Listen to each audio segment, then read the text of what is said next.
সবাইকে স্বাগত জানাচ্ছি আমাদের আজকের লাইভ প্রোতে। আমাদের বাঙালির জাতির জীবনে যে বিশেষ দিন বা বিশেষ মাসগুলো রয়েছে উল্লেখযোগ্য, তার মধ্যে আজকে অন্যতম একটা জায়গায় আমরা দাঁড়িয়ে রয়েছি, যেটা হচ্ছে ৭ই মার্চ। এই ৭ই মার্চ আমাদের যে কি বলে যে বাঙালির মুক্তিযুদ্ধের যে স্বাধীনতার আহ্বান, সেই আহ্বানের জন্য যেটা মানে কি বলে সবচেয়ে বেশি আলোচনায় বারবার উঠে আসে, যেই তর্জনীর কথা, যেই রেসকোর্স ময়দানের কথা। এবং পাশাপাশি আমরা দেখতে পাই যে পাকিস্তানি হায়ানার দল যারা বর্তমানে বাংলাদেশ দখল করেছে, তারা বারবার এই ইতিহাসকে বিকৃত করবে আপনার চেষ্টা করেছে শুরু থেকে, আজও করছে। সেই ধারাবাহিকতায় আজকে ৭ই মার্চের জন্য আমাদের এই লাইভের আয়োজন করা। এবং আজকের লাইভে বরাবরের মতো আমাদের দুজন মানে আমরা তিনজন তো আসলে থাকি এই লাইভটাতে। শেখ ফরিদ ভাই রয়েছেন আমাদের সঙ্গে, সাইফুল বাতেন টিটু রয়েছেন এবং আমি। এই তিনজন আমরা সবসময়ই থাকি। আমাদের সঙ্গে আজকে নতুন একজন অতিথি যুক্ত হয়েছেন, হাসিব বিশ্বাস ফারাবী। ফারাবী সম্ভবত কানেকশনের কোনো একটা গোলাযোগ হয়েছে, যে কারণে এই মুহূর্তে সেই স্টুডিওতে নেই।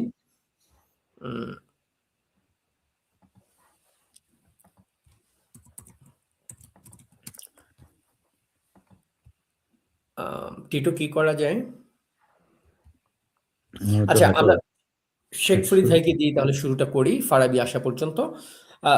শেখ ফরিদ ভাই, ৭ই মার্চের ভাষণ, এবং এই ভাষণ যা ছোট রূপে জানতে চাই আপনার কাছে ৭ই মার্চের ভাষণটাকে আপনি কিভাবে দেখেন, বা এটা নিয়ে আপনার অনুভূতি কি? কারণ এটা নিয়ে আমাদের প্রত্যেকের আলাদা আলাদা এক একটা অনুভূতির জায়গা রয়েছে। আমরা এক একটা দৃষ্টিকোণ থেকে এটাকে দেখি, এবং সেটা অবশ্যই ইতিবাচকভাবে বাংলাদেশের মুক্তিযুদ্ধের অন্যতম কি বলে আহ্বান হিসেবে জানি আমরা সেটাকে। আপনি কিভাবে দেখেন ৭ই মার্চের ভাষণকে? ধন্যবাদ আপনাকে। সেই সাথে আমাদের সাথে যে তরুণ ছিলেন এবং সাইফুল বাতেন টিটো, এবং আপনাকে আপনার দর্শকদের অসংখ্য ধন্যবাদ দিয়ে, এবং আজকের এই ৭ই মার্চের ঐতিহাসিক ভাষণের শুভেচ্ছা জানিয়ে আমি আলোচনাটা শুরু করতে যাচ্ছি। শেখ ফরিদ ভাই, আমি একটু আপনাকে ১০ সেকেন্ডের জন্য থামিয়ে নিচ্ছি। ইতিমধ্যে বলছিলাম দর্শক যে আমাদের সঙ্গে উপস্থিত রয়েছেন মুজিববাদী পাইলট হিসেবে যিনি নিজেকে পরিচয় দিতে স্বাচ্ছন্দ্য বোধ করেন, হাসিব বিশ্বাস ফারাবী, যিনি মুক্তিযুদ্ধের পক্ষে অনবরত কথা বলে যাচ্ছেন বাংলাদেশের গণতন্ত্রের পক্ষে। এবং সেই ৫ই অগস্টের পরে যেই মানুষগুলো, কিছু মানুষ যারা রাজনৈতিক বলয়ের বাইরে ছিল বরাবরই, এখানে আমরা যারা রয়েছি তার মধ্যে শেখ ফরিদ ভাই বাদে আসলে আমরা তিনজনই সম্ভবত রাজনৈতিক বলয়ের বাইরে থাকা মানুষ। সেখান থেকে বাংলাদেশের প্রয়োজনে, মুক্তিযুদ্ধের প্রয়োজনে, কিংবা বঙ্গবন্ধু কিংবা মানে ৩২-এ যখন আঘাত হয়, তখন যে কণ্ঠস্বরগুলো উঠে এসেছিল, তাদের মধ্যে একজন হাসিব বিশ্বাস ফারাবী। আপনাকে স্বাগত জানাচ্ছি আমাদের লাইভে। জি ভাই, আপনাকে ধন্যবাদ। আমি আপনার ভয়েস শুনতে পাচ্ছিলাম না, যার কারণে লিভ নিয়ে আবার আর কি ঢুকলাম। আচ্ছা, এই টেকনিক্যাল সমস্যাটা মাঝে মাঝেই হয়। আমরা আপনার কাছে যেতাম ফারাবী, আমরা শেখ ফরিদ ভাইকে একটা প্রশ্ন করেছি, শেখ ফরিদ ভাইয়ের প্রশ্নটা নিয়ে দেন আবার আপনার কাছে আসি। অবশ্যই অবশ্যই। জি, আমি সংক্ষিপ্তভাবে স্টেট করি প্রশ্নটার উত্তর। আমিও ফারাবীর বক্তব্য শোনার জন্য অধীর আগ্রহ অপেক্ষা করতেছি। আমাদের তরুণদের বক্তব্য, আমাদের তরুণেরাই আমাদের শক্তি, তরুণেরাই আমাদের ভবিষ্যৎ, কোনো সন্দেহ নেই। আপনি যেটা বললেন বঙ্গবন্ধুর যে ভাষণ, সেটা কে কি ভাবে এক একজন এক এক ভাবে ব্যাখ্যা করবে, দলীয় ভাবে, নির্দলীয় ভাবে, বা একজন সমালোচক হিসেবে, আলোচক হিসেবে, লেখক হিসেবে, সাহিত্যিক হিসেবে, কবি হিসেবে এক একজন একভাবে বিবেচনা করে। সবচেয়ে বিস্ময়কর ব্যাপার যে আজ পর্যন্ত কিন্তু এই ভাষণটা যে কি তার একটা উপমা আপনাকে দেই। আমি 2 মিনিট সময় নিব ফারাবী, আপনার কথা শোনার জন্য অধীর আগ্রহ। সেটা হচ্ছে যে আপনি দেখেন আওয়ামী লীগের এত সমালোচনা, বঙ্গবন্ধুর এত সমালোচনা, কোন রাজাকার আল বদর আল শামস কারো বাবার মুরদে কোলাই নাই বঙ্গবন্ধুর ভাষণ নিয়ে সমালোচনা করে। শুধু একটা কথাই বলে, শেষ ইনশাল্লাহ বলছে কি বলে নেই। এছাড়া কিন্তু সমালোচনা করা, এমনকি বামপন্থী সিংকু বামদেরও মুরদ হয় নাই সেখানে একটা কলমের বিন্দু দেবে পারে নাই, তারা পারে নাই। আসলে এই ভাষণটা ঐতিহাসিক। এটা আপনি যদি বাংলাদেশীও না হন, আপনি দেখেন, তারপরে এই ভাষণে গুরুত্ব দিতে হবে। আর যদি বাংলাদেশি কেউ হয়, তার কাছে মুক্তিযুদ্ধও যেমন গুরুত্বপূর্ণ, ঠিক ৭ই মার্চের ভাষণটাও তেমনই গুরুত্বপূর্ণ। কারণ এই ৭ই মার্চের ভাষণের ভিতর দিয়ে মূলত মুক্তি, স্বাধীনতা ঘোষণা, বাংলাদেশকে স্বাধীন করা হবে। অনেকেই বলে না, যেমন অনেক আলবদর রাজাকার আমাকে বলে, ভাই এটা তো স্বাধীনতার ঘোষণা। আমি বলে, হ্যাঁ এটা তো স্বাধীনতার ঘোষণা, ঠিকই বলেছিস, এটা তো স্বাধীনতা। ওই দিন থেকে বাংলাদেশ স্বাধীন হয়ে গেছে, ঘোষণা দেওয়ার আর দরকার কি? ঠিকই তো আছে, এটা তো স্বাধীনতার ঘোষণা না। এটা হচ্ছে একটা এমন একটা দলিল, যে দলিলের সাথে বাংলাদেশের কোনো দলিলের তুলনা হয় না। বাংলাদেশের স্বাধীনতার দলিল লিখতে গেলে সবার আগে প্রয়োজন হবে এই ভাষণ। সুতরাং এই ভাষণের যে গুরুত্ব, শুধু আমাদের কাছে না, সারা পৃথিবীতে ২৫০০ বছরের ভাষণকে যাচাই বাছাই গবেষণা করে, সেটা তো আমরা লিখি নাই, কোনো বাঙালি লেখে নাই, কোনো মুসলমানও লেখে নাই, পাকিস্তানিও লেখে নাই, ভারতীয় লেখে নাই। যিনি লিখেছেন তার নাম সবাই জানে। এই ২৫০০ বছরের ভাষণের মধ্যে বঙ্গবন্ধুর ভাষণকে সবার আগে আনা হয়েছে। কেন আনা হয়েছে? কারণ একটা দেশের ভাষণের মধ্যে যেখানে কোনো বিতর্ক ছিল না, যেটা সম্পূর্ণই অবিতর্কিত, এবং এই যে ১৭-১৮ মিনিটের যে ভাষণ, বাংলাদেশের মানুষ, আপনি ভিডিওগুলো দেখবেন, সেই সাদা কালো ভিডিওটা, একটা মানুষ কিন্তু বসা নেই, সব দাঁড়ানো। এবং এই মানুষগুলো এমন ভাবে বক্তব্য শুনতেছিল, মন্ত্রমুগ্ধের মতো। মনে হয় তারা কোনো কবিতা শুনতেছিল, তারা কোনো গান শুনতেছিল, মন্ত্রমুগ্ধের মতো তারা শুনতেছিল। এবং সেটা শুধু শুনে নাই, সেটাকে নির্দেশ মনে করে এই লক্ষ লক্ষ বাঙালি সেদিন ঝাঁপিয়ে পড়েছিল মুক্তিযুদ্ধের দিকে। বাংলাদেশের আকাশ বাতাস সবই তখন বুঝে গিয়েছিল এই দেশটা স্বাধীন হচ্ছে। পাকিস্তানি লেখকদের লেখায় আপনি পাবেন, তারা সেখানে বলেছে যে ওই দিনই বাংলাদেশ স্বাধীন হয়ে গেছে, আসলে এই দিনটাতেই স্বাধীন হয়ে গেছে। সুতরাং এই স্বাধীনতার এই ভাষণকে আমি, বঙ্গবন্ধুর এই ভাষণকে, এই ৭ই মার্চের ভাষণকে আমি বাংলাদেশের জন্য মাইল ফলক, এই শব্দটা জটিল শব্দ মনে হয়। মানে শব্দের মধ্যে আমার কাছে, যদিও শব্দটা খুবই ওজনদার, কিন্তু এটা কোথায় যেন সাধারণ মানুষের ভাষা না। আমি বলতে চাই, বঙ্গবন্ধুর ওই ভাষণ মানেই বাংলাদেশ, বঙ্গবন্ধুর ওই ভাষণ মানেই আমার বাংলাদেশের মানচিত্র। এটার আমি কোনো ব্যাখ্যা শব্দে আনতে চাই না। কারণ আপনি বঙ্গবন্ধুর ভাষণকে নিয়ে, আমি সবচেয়ে আমার দুঃখ লাগে যে বাংলাদেশের মুক্তিযুদ্ধ এবং বঙ্গবন্ধুর ভাষণের উপরে ডক্টরেট নেই, কেউ চিন্তাও করে নাই। এমনকি আরো দুর্ভাগ্য যে ভারতের মতো জায়গায় স্বাধীনতা সংগ্রামীদের নিয়ে ডক্টরেট দেওয়া হয় না। আজকে যদি দেওয়া হতো, তাহলে দেখতেন বাংলাদেশি নয়, বিদেশিরা এর উপরে বেশি বেশি ডক্টরেট করতে আসতো। আমি জানি না কেন এটা করতে দেওয়া হয়নি। এটা আমার প্রস্তাব থাকলো, আপনারা এটা নিয়ে আশা করি একসময় আলোচনা করবেন, দাবি জানাবেন। আমার মনে হয় এটা করা উচিত। আর ভাষণ সম্পর্কে আমার বক্তব্য, বঙ্গবন্ধুর এই ভাষণ হচ্ছে, এই বঙ্গবন্ধুর ভাষণই আমাদের জাতীয় পতাকা, বঙ্গবন্ধুর ভাষণই আমাদের বাংলাদেশের মানচিত্র, বঙ্গবন্ধুর ভাষণই আমার কাছে বাংলাদেশ। ধন্যবাদ শেখ ফরিদ ভাই। আমি কি বলে যে আমরা একটা বিষয়, ফারাবি, যখন মানে আপনার জেনারেশনের আগের জেনারেশন আমরা, কিন্তু আমার একটা আক্ষেপের জায়গা ছিল, সেটা যেরকম আমি গণজাগরণ মঞ্চের সঙ্গে মানে সম্মুখ সারিতেই ছিলাম, তারপরে বিভিন্ন আন্দোলনগুলোতে আমি ছিলাম, যখন মুক্তিযুদ্ধের প্রসঙ্গ এসেছে, যখন পাকিস্তান পন্থীদের বিরোধিতার প্রসঙ্গ এসেছে। তো একটা আক্ষেপের জায়গা ছিল যে বোধহয় আমরাই বোধহয় সর্বশেষ জেনারেশন যারা মুক্তিযুদ্ধটাকে মানে ওন করি, যারা মুক্তিযুদ্ধকে রক্ষা করার জন্য কিংবা সেই ঘাতক দালালদের বিচারের দাবিতে রাস্তায় দিনের পর দিন মানে কি বলে যে লড়াই করেছি। বোধহয় এর পরের প্রজন্ম বোধহয় আসলে মুক্তিযুদ্ধ থেকে মোটামুটি একটু বিচ্ছিন্ন হয়ে যাচ্ছে, তারা বোধহয় এই আদর্শের জায়গা থেকে সরে যাচ্ছে, যেহেতু পাকিস্তান পন্থীরা ধর্মটাকে মিশিয়ে মানুষের মধ্যে এক ধরনের মগজ ধোলাই করছে মুক্তিযুদ্ধ বিরোধী একটা অবস্থান দাঁড় করাতে, এবং তরুণ প্রজন্ম ভীষণভাবে প্রভাবিত হয়েছে, এটা দুঃখজনক হলেও স্বীকার করতে হয়। সেই জায়গা থেকে আপনার মতো আবার অজস্র ফারাবিরা রয়েছে যারা মুক্তিযুদ্ধের পক্ষে লড়াই করছে, যেটা আমাদেরকে আশান্বিত করে যে আমরা শেষ হয়ে যাওয়া মানেই আসলে মুক্তিযুদ্ধের পক্ষে সিনা টান করে দাঁড়াবার মানুষ শেষ হয়ে যাওয়া না। এটা বোধহয় প্রজন্ম থেকে প্রজন্ম এভাবেই আসলে থাকবে। আপনি আজকের এই প্রজন্ম, বা আমি যদি বলি জেনজি প্রজন্মের একজন হিসেবে, এই যে ৭ই মার্চের ভাষণ, এই ভাষণটাকে আপনি কিভাবে দেখেন, বা আজকের ফারাবিকে সেই ৭ই মার্চের ভাষণ কিভাবে উদ্বুদ্ধ করে দেশপ্রেমের জায়গায়? ৭ই মার্চের ভাষণ আমার মনে হয় ফরিদ ভাই যেভাবে বলে গেল, ভাষণ নিয়ে বিস্তারিত বলার চেয়ে আমি সবচেয়ে বেশি যে জায়গায় উদ্বিগ্ন আমার মনে হয়েছে যে আমি যে সমাজবিজ্ঞান বই পড়েছি, সেই সমাজবিজ্ঞান বইয়ে কিন্তু আমি ৭ই মার্চের ভাষণ নিয়ে শুধু বিস্তারিত পড়েছি।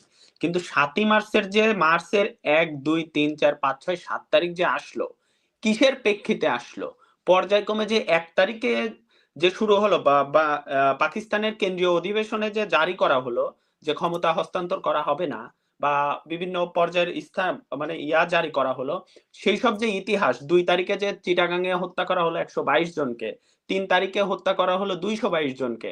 এই যে পর্যায়ক্রমে একটা অগ্নিঝরা মার্চ যে ১ তারিখ থেকেই শুরু হলো, এই সকল ইতিহাস না আমি আমার সমাজবিজ্ঞান বইতে পাই নাই। আমি শুধু পাইছি ৭ই মার্চের ভাষণ। তো আমাদের এই বিস্তারিত আপনি কি এই যে ১৭ বছর আওয়ামী লীগ ক্ষমতায় ছিল, এই দায়িত্ব তো সবচেয়ে আওয়ামী লীগের বেশি ছিল। কারণ আমরা একটা লং টাইম বা আপনাদের জেনারেশনের সময়ও একটা লং টাইম মুক্তিযুদ্ধকে বিকৃত করা হইছে। তো সেইখান একদম। থেকে এই জেনারেশনের ভালোভাবে শেখানোর দরকার ছিল, যেটা আমার জেনারেশনের শেখার দরকার ছিল। আমি আজকে ইতিহাস জানছি আমার নিজ উদ্যোগে। কিন্তু আপনি যে ছিলেন গত বছরগুলোতে ক্ষমতায়, আপনি আমার জেনারেশনের জন্য আপনি কি শিখাইছেন? শিক্ষা কারিকুলামে কোন পর্যায়ে শিখাইছেন? আপনি কি আলাদা করে পুরস্কারের ব্যবস্থা করতে পারছেন? যে যেখানে আগ্রহ প্রকাশ করবে এই জেনারেশনরা, যে আপনি আলাদা করে কি কোনো স্কিপ, কোনো মিমস এর সঙ্গে মিশায়ে সুন্দর করে ইতিহাস কি আপনি সামনে আনতে পারছেন? যেহেতু আমার জেনারেশন মিমস দেখে, যেহেতু আমার জেনারেশন রিলস দেখে, আপনি কি সেভাবে আলাদা কোনো পার্ট রাখছেন? আসলে সেগুলো রাখেন নাই, যেগুলো আমাদের দায়িত্ব ছিল। মাঝখান থেকে আমার মনে হয়েছে এই ঠিক সোশ্যাল মিডিয়ার এই যে মিমস রিলস এর ঠিক এরা কাজে মানে তৈরি করেছি আমরা, কিন্তু কাজে লাগাইছে বিরোধী শক্তিগুলা, এবং তারা কাজে লাগাইছে মূলত মাদ্রাসা শিক্ষা ব্যবস্থাকে উন্নতি করে। আপনি দেখবেন মাদ্রাসায় পড়ে কারা, দেখবেন যে ঢাকা শহরের যে চারপাশের আপনি যে গার্মেন্টস ফ্যাক্টরি গুলা দেখেন, সবচেয়ে বেশি জনসংখ্যা ঘনত্ব এখানে থাকে। এই গার্মেন্টস ফ্যাক্টরিতে মাদ্রাসার স্টুডেন্ট কারা পড়ে, দেখবেন যে নারী, বেশিরভাগ নারী তো গার্মেন্টস এর নারীরা বেশিরভাগই দেখা যায় ডিভোর্সি নারী, বা একদমই সংসারই চলে না এরকম, সারাদিন কাজ করে গার্মেন্টসে, এদের সন্তানদের ডিরেক্ট মাদ্রাসায় দিয়ে রাখে। মাদ্রাসাগুলো একদম মানে গজিয়ে ওঠা বস্তির মতো মাদ্রাসাগুলো, প্রত্যেকটা সাভার থেকে শুরু করে নারায়ণগঞ্জ বলেন, প্রত্যেকটা অঞ্চলে শত শত মাদ্রাসা। এই মাদ্রাসায় আপনি ধর্মীয় শিক্ষার পাশাপাশি আপনি কি শিক্ষা দিচ্ছেন? আপনি নৈতিকতা, আপনি সামাজিকতা, আপনি যে আমাদের মেইন আইডিওলজি, আমরা যে বাঙালি, আমাদের স্বাধীনতা চেতনা, এই শিক্ষা কি কোনো কারিকুলাম আছে এই মাদ্রাসাগুলায়? এই শিক্ষা ব্যবস্থা কি কোনোদিন ফলো করছে এই জিনিসটা, যে ও শিখবে কি? ওই মাদ্রাসার শিক্ষার্থী যে কিনা যার বয়স ৬ বছরে যার পিতামাতা দিয়ে গেছে, ওরে যারা পড়াইতেছে ও তো ওই উগ্রবাদী চেতনারই মানুষ, ও তো ওখান থেকে ওইটাই শিখবে, এটাই তো স্বাভাবিক। এগুলা নিয়ে কি কোনো উদ্যোগ ছিল?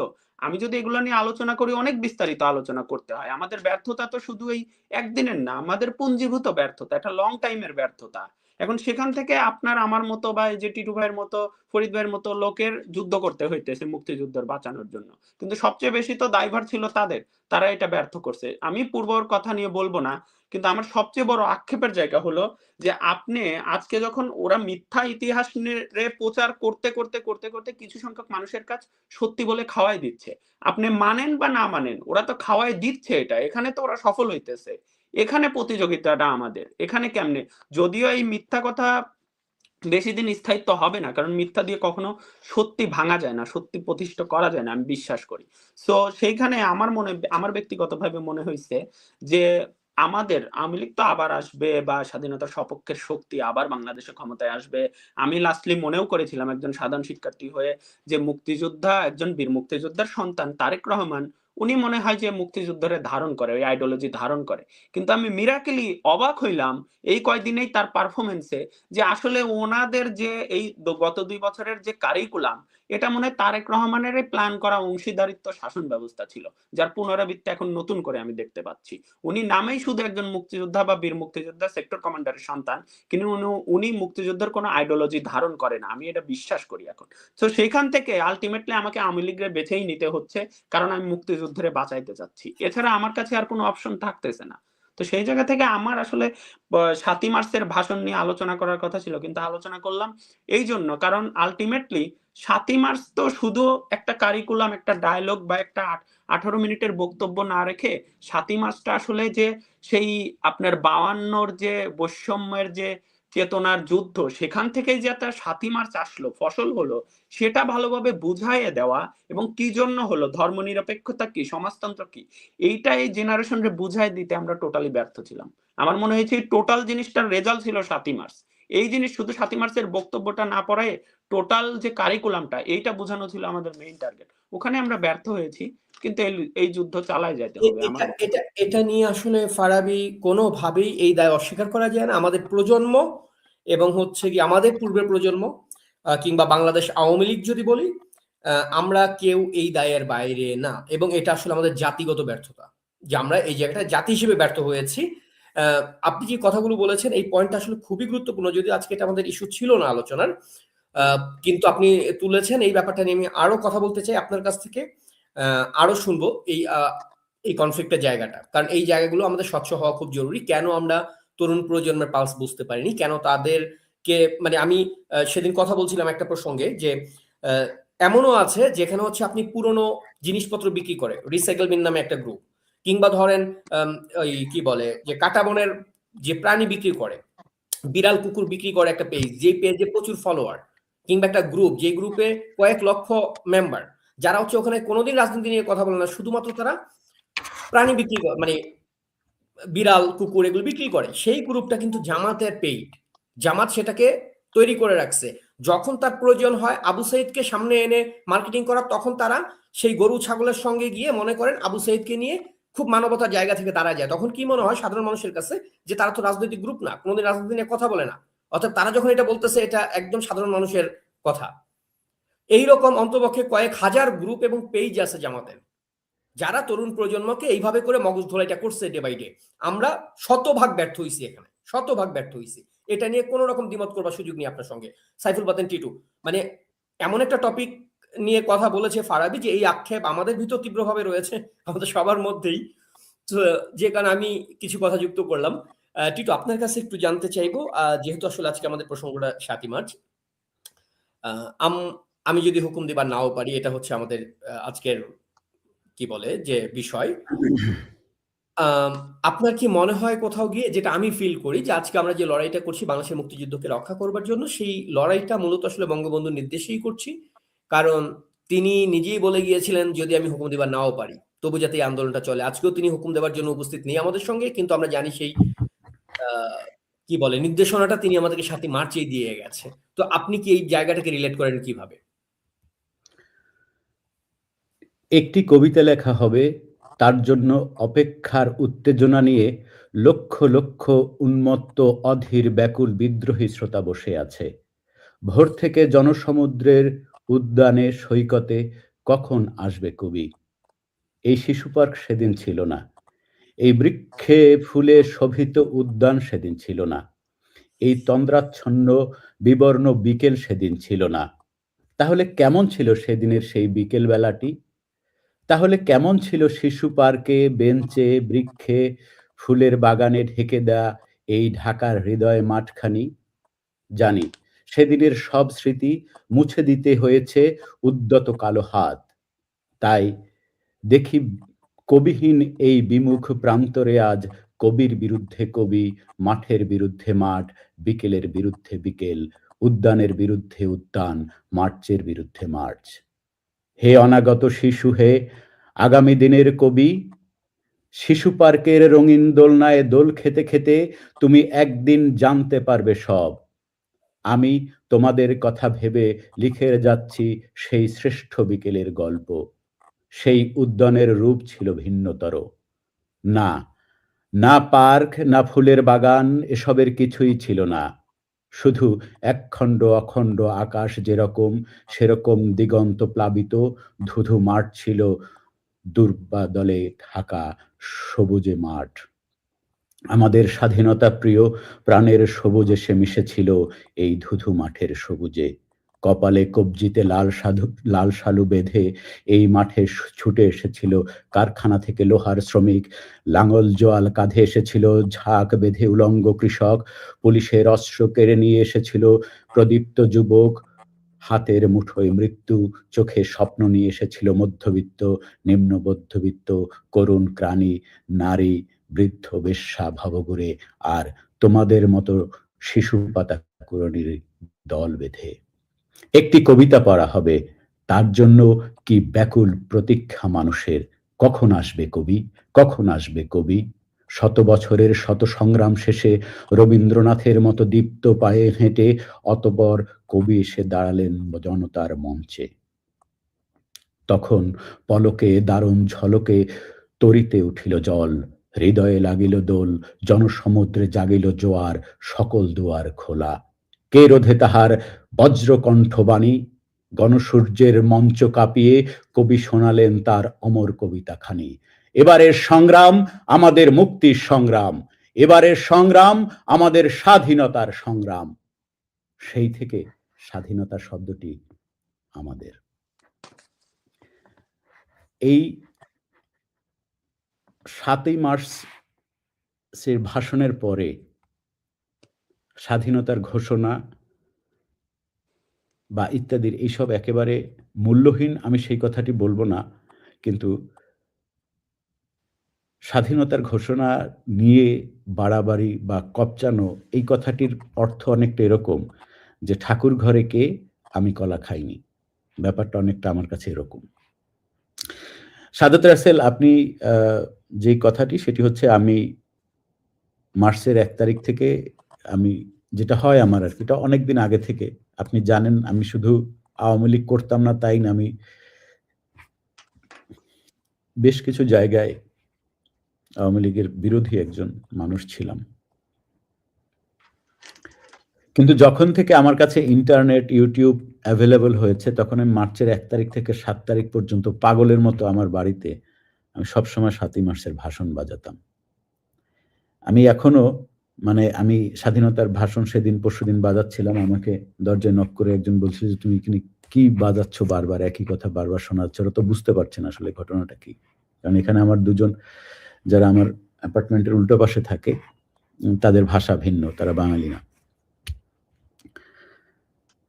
দেখেন, একটা দেশের মহানায়ক যখন বলে যে এবারের সংগ্রাম আমাদের স্বাধীনতার সংগ্রাম, এবারের সংগ্রাম আমাদের মুক্তির সংগ্রাম, যখন সে বলে তোমাদের যার কাছে যা কিছু আছে তাই নিয়ে শত্রুর মোকাবেলা করতে হবে, এটার পরে আর কিছুই থাকে না। আমি তো মনে করি আমাদের স্বাধীনতা দিবস ৭ই মার্চ এবং স্বাধীনতার ঘোষণাও হয়েছে ৭ই মার্চ, এবং স্বাধীনতার ঘোষণা বা এই ৭ই মার্চ নিয়ে যে সমস্ত বক্তব্য, আমি ফারাবির কথার সাথে একদম ন্যূনতম কোনো দ্বিধা তো করতে পারিই না, বরং আমি খুব জোরালো ভাবে তার সাথে একমত যে আসলে এই আজকে যে সমস্ত বিষয়গুলো হচ্ছে, এগুলোর সমস্ত দায় যারা সরকারে ছিল, যারা বঙ্গবন্ধুকে সামনে রেখে রাজনীতি করেছে, আমি এই কথাটাই বলবো, এই কথাটাই অস্বীকার করার কোনো জো নাই যে আওয়ামী লীগ মুক্তিযুদ্ধে নেতৃত্ব দানকারী একটি দল, কিন্তু যে দায়িত্বটা তাদের ছিল সেই দায়িত্বটা তারা পালনও করেছিল আমি বলবো। কারণ ২১ বছর পর যখন আওয়ামী লীগ ক্ষমতায় আসলো প্রথম ১৯৯৬ সালে, তখন নিশ্চয়ই সাদত রাসেল, আপনার আমার একই বয়স, এবং ইয়ারও মনে থাকবে, শেখ ফরিদ ভাইয়েরও মনে থাকবে, ফারাবির হয়তো মনে থাকবে না, কারণ আমি মনে হয় যে ফারাবির ওই সময় হয়তো জন্ম হয়েছে কিনা আই এম নট শিওর। তখন সারা দেশে ১৯৯৬ সালে একটি বিষয় তৈরি করা হলো, একটি উৎসবের আয়োজন করা হলো। এটি ডিসেম্বরের ১ তারিখ থেকে পুরো ডিসেম্বর জুড়ে চলতো। এটির নাম ছিল মুক্তিযুদ্ধের বিজয় মেলা। এটি কি অসাধারণ একটি আয়োজন ছিল প্রত্যেকটি উপজেলায়। আমার মনে আছে যে আমার উপজেলায় ৩ দিন ব্যাপী অনুষ্ঠান হয়েছিল, এবং সেই ৩ দিন ব্যাপী অনুষ্ঠানে এত চমৎকার ভাবে আমাদের সামনে স্বাধীনতাটাকে তুলে ধরা হলো। এবং আপনি জানেন যে আমি আসলে স্বাধীনতার ইতিহাসের কথা বাদ দেন, বঙ্গবন্ধুর নাম আমি কোনোভাবে ৯৬ সালের আগে আমার পরিবারের বাইরে আমি শুনিনি, আমার বাবার মুখ ছাড়া আমি কোথাও শুনিনি। আমি বলতে চাচ্ছি যে ধরেন আমি তো রেডিও কালচারে বড় হওয়া একটা মানুষ, রেডিওতে, টেলিভিশনে কোথাও আমি বঙ্গবন্ধুর নামটি, শেখ মুজিবুর রহমানের নামটি, জাতির পিতার নামটি কিন্তু কখনো শুনিনি। এবং এই যে যেটি ফারাবি যেটি বলল সেটি হচ্ছে গিয়ে ও যেটা বলতে চেয়েছে, যেটি বলতে পারেনি হয়তো এটাই ও বলতে চেয়েছিল যে স্বাধীনতার ইতিহাসকে, বঙ্গবন্ধুকে মানুষের মাঝখানে, বঙ্গবন্ধু পাঠ মানুষের মাঝে আনন্দময় করে তোলার যে ব্যাপারটি, কিংবা বৈজ্ঞানিক পদ্ধতিতে, বা আপনিও যেটি বললেন সাদত রাসেল, যে এই যে দুজনেই যে পদ্ধতিগুলো বলেছেন, এই পদ্ধতিটিকে যদি আমি একটি আরো পদ্ধতিকরণ করে এই শব্দটি বলি, তাহলে এটি হচ্ছে বৈজ্ঞানিক পদ্ধতিতে এটি মানুষের মধ্যে ছড়ানো, শৈল্পিকভাবে মানুষকে জানানো। আপনি মানে এটা হয়তো জানেন অনেকেই যে প্রত্যেকটা দেশের ধরেন তারা স্বাধীন হয়েছে ২০০ বছর আগে, ১০০ বছর আগে, ১৫০ বছর আগে। এখন পর্যন্ত তাদের রাষ্ট্রীয় টেলিভিশনে প্রত্যেকদিন এটা নিয়ে অনুষ্ঠান থাকে। সুইডেনে পর্যন্ত আছে, আমি যেই দেশে থাকি। কিন্তু আমাদের দেশে যেটা হয়েছে সেটি হচ্ছে আ আমি একটি কথা এখানে আমাকে বলতেই হয়। বঙ্গবন্ধুর নামে কিংবা ধরেন বঙ্গবন্ধুর যে স্ট্যাচুগুলো বানানো হয়েছিল, যে স্ট্যাচুগুলোর উপরে ভেঙে তার উপরে উঠে প্রস্রাব করেছে, আমি জানি ওই ছেলেকে যদি আমি ৩ দিন ক্লাস করাই, ও যত বড় খারাপ ছেলেই হোক না কেন, যত বড় শিবির নেতা হোক, ও কাঁদতে বাধ্য হবে। বঙ্গবন্ধুকে আমরা বঙ্গবন্ধুর ভাষণ আমরা ৭ই মার্চে পর্যন্ত রেখে দিয়েছি। বঙ্গবন্ধুর ইংরেজি ভাষণ শুনেছেন? নিশ্চয়ই শুনেছেন। আমি সিওর এখানে ৩ জনেই বঙ্গবন্ধুর ইংরেজি ভাষণ শুনেছেন। বঙ্গবন্ধুর ইংরেজি কথা বলার স্টাইল দেখেছেন? আমি মুক্তিযুদ্ধ নিয়ে যখন গবেষণা করতে নামলাম, তখন আমি দেখলাম প্রত্যেকটা মুহূর্তে যখন আমি বঙ্গবন্ধুকে পূর্ণাঙ্গ রূপে এখনো চিনি না এবং এখনো চেনা সম্ভব না। কিন্তু যেদিন আমি বঙ্গবন্ধুকে আবিষ্কার করলাম, সেই দিন যখন আমি ওনার অসমাপ্ত আত্মজীবনী আমি ৮ বার পড়েছি। কেন ৮ বার পড়েছি সেটা আপনারা দুজন হয়তো জানেন। ফারাবির উদ্দেশ্যে বলি যে আমি বঙ্গবন্ধুর অসমাপ্ত আত্মজীবনী পুরনো বইটাকে আমি অডিও বুক করেছি এবং কারাগারের রোজনামচা। এই দুটি পড়ার পরে আমি না নতুন এক বঙ্গবন্ধুকে চিনলাম। সকল কিছু ছাপিয়ে। এরপরে ধরেন আমি স্বাধীনতার পরবর্তীতে ১৯৭২ সালের ১০ মার্চ থেকে ওনার যতগুলো বক্তব্য আমি পেয়েছি, বেশিরভাগ আমি শুনেছি। যতগুলো বিভিন্ন পত্র-পত্রিকার ওনার বিভিন্ন বিদেশি টেলিভিশন চ্যানেলের বা এমনকি রেডিও চ্যানেলের যতগুলো বিদেশি ইন্টারভিউ মানে ইংরেজি ভাষার ইন্টারভিউ পেয়েছি, সেগুলো আমি শুনেছি। ৭ মার্চের যে এই ভাষণটি, এটি তো আসলে টাইম মেশিনে আমার পিছনে গিয়ে আসলে আমার আসলে কোনোভাবে উদাহরণ দেওয়া সম্ভব না। ৭ মার্চের এই ভাষণটি যদি না হতো, আমাদের এই স্বাধীনতা পেতে অনেক সময় লাগতো। আমি আজকে রাগ করব না, কিন্তু একটু রাগ করব না, অবশ্যই রাগ করব না। আমি এই ভাইয়ের এই বক্তব্যটা আমি জবাবটা দিতে চাই। ভাইয়া শোনেন, আপনি যেই লিখছেন, আপনি লিখছেন। আমি আপনার প্রতি কোনো রাগ নাই। কারণ মূর্খের সাথে রাগ করা সেটা আরেকটা মূর্খামি। ৩ লাখকে ৩ মিলিয়ন বলে নাই। আপনার পিতামহের বা পিতার যখন জন্ম হয় নাই, তখন বঙ্গবন্ধু 70 মিলিয়ন পিপল বলেছিলেন। ৭০ এর নির্বাচন থেকে আর ৬৯ সাল থেকে উনি ইন্টারন্যাশনাল মিডিয়ায় উনি 70 মিলিয়ন পিপল বলেছিলেন। আপনি মিলিয়নের পার্থক্যটা বোঝেন না ভাইয়া। মিলিয়ন মানে 10 মিলিয়ন সমান হচ্ছে গিয়ে ১ কোটি। 70 মিলিয়ন মানে হচ্ছে গিয়ে ৭ কোটি মানুষ। এটি আপনি যে একটি মানে টয়লেটের পোকা শ্রেণীর মানুষ, সেটি আপনার এই কথাটাই বোঝায়। আমরা এটা স্কিপ করি টিটু। কারণ হ্যাঁ, পাকিস্তানি তো হায়নার দল এবং সেই ওর বাবা এবং দাদাকে যে শিক্ষা দিয়ে গেছে বঙ্গবন্ধু, সেই শিক্ষার যন্ত্রণা ওরা বংশানুক্রমে এটা বহন করবে, সেই জ্বালা ওর বাপ এবং ওর দাদাকে যেইভাবে মানে রাইট। আসলে এটা ওদের এই কান্নার অধিকার আছে। না, এটা ব্যাপারটা হয়েছে কি, আমি আসলে ওদের জন্য আমার খুব কষ্ট হয়। কেন কষ্ট হয়? নরকের কীট নিয়ে কষ্ট যে হওয়ার কিছু ওরা এইজন্য না, ওদের জন্য কষ্ট হয় যে আসলে চিনলি না, আসলে তোরা যে চিনিস না, এটা তোদের জন্য কষ্টকর, এটা তোদের জন্য বেদনার। তো রাসেল ভাই, আমি আর আলোচনা বেশি দীর্ঘায়িত করব না, এই প্রাথমিক আলোচনা। সেটি হচ্ছে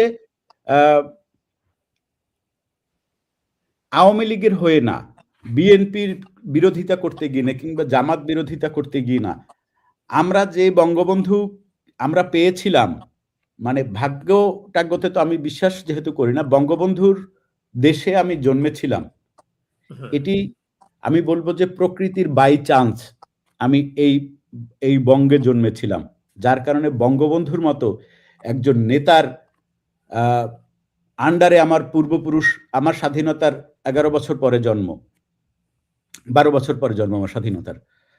তো আমার পূর্বপুরুষেরা যে আজকে যে পাকিস্তানে আপনি দেখবেন সাদাত রাসেল, যে প্রতিদিন অন্তত 10 থেকে 15 জন মানুষ জঙ্গি হামলায় নিহত হয়, এবং বাংলাদেশের 1 টাকার সমান পাকিস্তানের হচ্ছে গিয়ে 4 টাকা বা বোধহয় 3 টাকা। আমি নট শিওর, এটা ফরিদ ভাই ভালো বলবে। আপনিও হয়তো ভালো বলতে পারতে পারেন। এই সকল কিছু যে আমরা একটি আজকে নিজেদেরকে স্বাধীন বলতে পারছি, ৯ মাসে যে বাংলাদেশ স্বাধীন হয়েছে মাত্র ৩০ লক্ষ, আমি মাত্র শব্দটা বলতেছি, সরি কোট আনকোট মাত্র বলতেছি, যে মাত্র ৩০ লক্ষ লোকের একটি পৃথিবীর অন্যতম একটি ট্রেন্ড ফোর্সের বিনিময়ে, ট্রেন্ড ফোর্সের সাথে যুদ্ধ করে যে আমরা ৯ মাসের স্বাধীনতা অর্জন করেছি, সেটার পেছনে যে আগুনটি লাগিয়ে দিয়েছিল যে মহামানব, তার নাম বঙ্গবন্ধু শেখ মুজিবুর রহমান এবং ওনার এই ৭ মার্চের ভাষণটি। এছাড়া এইভাবে আগুন ধরানো আর কারোর দ্বারা সম্ভব না, কোনোভাবেই না। আপনাদের অনুরোধ করব, যারা এখন পর্যন্ত বঙ্গবন্ধুর পূর্ণাঙ্গ ভাষণ শোনেননি, তারা যেটা করবেন, প্রথমে ৩ বার জোরে জোরে শ্বাস নেবেন, ৩ বার জোরে জোরে শ্বাস ছেড়ে দিবেন, তাতে আপনার ভেতরটা ঠান্ডা হবে, আপনি কনসেন্ট্রেট করতে পারবেন। তারপর একাধারে বসে একবারে চালিয়ে বঙ্গবন্ধুর ভাষণটা ভাইয়েরা আমার থেকে শুরু করে জয় বাংলা পর্যন্ত শুনবেন, তারপরে বুঝবেন যে ওই ভাষণটি কি ছিল। ধন্যবাদ সবাইকে। ধন্যবাদ টিটু। আসলে আমি আবার একটু ওই ফারাবির কথাতে যেতে চাই। আমার কাছে মনে হয় কি, গত ৫০ বছর আমরা আসলে যে হয় না যে আমরা তো বিজেতা দল, তো মুক্তিযুদ্ধে আমরা স্বাধীনতা অর্জন করেছি, আমরা জিতে গেছি। এই যে জিতে গেছি এই একটা অহংকার বোধ নিয়ে, এই একটা আনন্দ নিয়ে বা আত্মতৃপ্তি নিয়ে আমরা আসলে চুপচাপ বসেছিলাম। কিন্তু যারা পরাজিত, তাদের তো আসলে পরাজয়ের বেদনাটা তারা ভোলে না, তারা প্রতিনিয়তই পরাজয়ের প্রতিশোধ নেবার জন্য উন্মুখ হয়ে থাকে। তো এই পাকিস্তানপন্থী হায়নার দল ৫০ বছর তাদের পরাজয়ের যন্ত্রণা ভুলবার জন্য কাজ করে গেছে প্রতিনিয়ত, একদম তৃণমূল পর্যায় পর্যন্ত। আর আমরা সেই যে আমরা জিতে গেছি সেই আনন্দ নিয়ে আসলে আমরা ঘুরে বেড়াচ্ছিলাম। আমরা কোনোদিনই মুক্তিযুদ্ধের আদর্শ বা সেই দর্শন বা মুক্তিযুদ্ধের যে ঘটনা প্রবাহ সেগুলো মানুষের কাছে তুলে ধরার জন্য ন্যূনতম কোনো কাজ করিনি। আমরা ঠিক ওইটুকু করেছি যেইটুকুর মধ্যে দিয়ে আমার উপার্জনের একটা রাস্তা তৈরি হয়। এটা বাস্তব সত্য। ক্ষমতায় যারাই ছিল ১৭ বছর বা ৫০ বছর, তারা প্রত্যেকে মুক্তিযুদ্ধটাকে ব্যবহার করেছি আমরা আমাদের প্রয়োজন অনুযায়ী। মুক্তিযুদ্ধ নিয়ে এই ডকুমেন্টারি বানাইলে এটার এত টাকা বাজেট আসবে, সেখান থেকে আমি এত টাকা খেতে পারবো। ওই জন্যই আমার ওই জায়গায় মুক্তিযুদ্ধ প্রেমটুকু জাগছিল। এর বাইরে আমাদের জাগে নেই কারো মুক্তিযুদ্ধ প্রেম, যেটা দায় আজকে আমরা বহন করছি। আমি এই সূত্রে আপনাকে একটা কথা বলি, ফারাবি যেটা বলল, এই যে পাঠ্যপুস্তকের মধ্যে দিয়ে বা এই জায়গাগুলো দিয়ে কেন আমরা আগাইতে পারি নাই, টিটু সম্ভবত জানেন, শেখ ফরিদ ভাই জানেন কিনা, আমার লেখা একটা বই আছে বর্ণে বর্ণে বাঙালি। এই বর্ণে বর্ণে বাঙালি বইটা আমি লিখেছিলাম এইভাবে, আমরা শিখেছি, আমি বিশেষ করে ফারাবিকে বলছি এটা, যে আমরা শিখেছি অতে অজগর সরেয়াতে আম, এইভাবে। আমার কাছে মনে হয়েছে এই শিক্ষার চাইতে জরুরি হচ্ছে শব্দের সাথে আমি আমার ইতিহাসকে শিখবো। আমি একটা বই লিখেছিলাম, সেটা ছিল অতে আলতাফ মাহমুদ, তারপরে মানে শরতে অতুল প্রসাদ সেন, শরিয়াতে আলতাফ মাহমুদ, তারপরে শতে হচ্ছে কি শেখ মুজিবুর রহমান, ফতে ফেরদৌসী প্রিয়ভাষিনী, যতে জাহানারা ইমাম। এইভাবে করে তাদের একটা ছবি, তাদের উপরে ৪ লাইনের একটা ছড়া ছিল সঙ্গে ছন্দ, যেটা পড়লে তার সম্পর্কে একটা প্রাথমিক ধারণা পাবে একটা শিশু। এই বইটা আমি পাবলিক লাইব্রেরিতে রাখার জন্য গিয়েছিলাম। আমি কিন্তু বলি না যে সরকারি টাকায় আমার বই কিনে নাও, আমি ওখানে ১০ কপি বই উপহার দিতে গিয়েছিলাম, যে শুধু রেখে দেন, যারা আসবে তারা পড়বে। বইটা রাখা হয় নাই, কারণ তাদের কি সিস্টেম আছে, সিস্টেমের মধ্যে দিয়ে যেতে হবে, হ্যান্ড করতে হবে, ত্যান করতে হবে। তো আমার ওই প্যারাটা নিতে মনে চায়নি, আমি আর যাইনি। এই বইটা মানে মানুষের হাতে পৌঁছালে অন্তত পক্ষে ওই শিশুটা জানতে পারতো ইতিহাসটা কি ছিল আমাদের। কিন্তু সেই সুযোগটা দেওয়া হয়নি, কারণ আমি কোনো দালালিতে যাইনি, আমি কাউকে টাকা দিতে যাইনি, আমি কোনো মন্ত্রণালয়ে গিয়ে ধর্ণা দেই নাই। সো এইভাবে করে সরি, আমি আরেকটু যোগ করি। সবচেয়ে বড় ব্যাপার, আপনার বই এখানে থাকবে কেন? আপনি কিডা? আমি কি কম নাকি? আপনি কি জানেন যে আমি আপনাকে এই কথাটি বলি, আমি আপনার লেখা এই বইটি আমার হচ্ছে গিয়ে এক বন্ধুর সন্তান, যে এখন পর্যন্ত লেখাপড়া শেখেনি, ওকে আমি কিনে উপহার দিয়েছিলাম, এবং ও আবার ওটা পোস্ট করেছিল ফেসবুকে। আপনার মনে আছে কিনা আমি জানি না। আমার মনে আছে।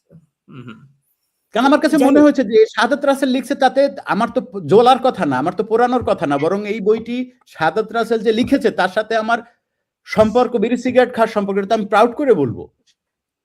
মানে বাংলা ভাষায় এইভাবে করে বর্ণমালার বই লেখা প্রথম। এটা নিয়ে প্রচুর ইতিবাচক ফিডব্যাক পেয়েছি, কিন্তু সরকারি জায়গায় ন্যূনতম, এবং আমি সত্যি কথা বলতে আমি যাইও নি আসলে, সেই কালচারটা আপনারা সবাই জানেন, যে ওখানে গেলে কি করতে হয়। আমি ওটা করতে রাজি না আসলে, যেহেতু আমি কাজটা করি আদর্শের জায়গা থেকে। আমি আবার একটু শেখ ফরিদ ভাইয়ের কাছে যাবো, দেন আমি ফারাবীর কাছে ফিরছি। শেখ ফরিদ ভাই, আ আমার যেটা আপনার কাছে যে এই যে জামাত বিএনপি ৭ই মার্চকে ভুলিয়ে দেবার, ৭ই মার্চ কিছু ছিল না, বঙ্গবন্ধু একটা অলৌকিক চরিত্র মাত্র, এরকম পৃথিবীতে কেউ আসেইনি কোনো কালে, হ্যাঁ?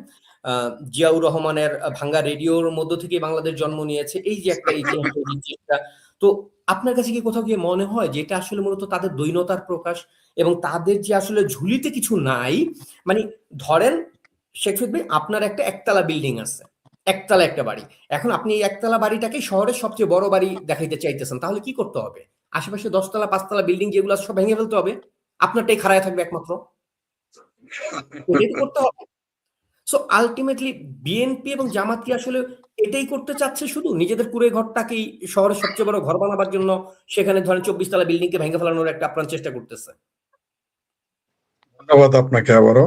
তার আগে আমি একটু আলোচনা করি, একটু ১ মিনিট সময় নিব অন্য জি। অপ্রাসঙ্গিক বিষয়ে, যদিও প্রসঙ্গগুলো আমাদের এই আসিফ বিশ্বাস, ফারাবী এবং সাইফুল বাতিন একটু আলোচনা এনেছিলেন।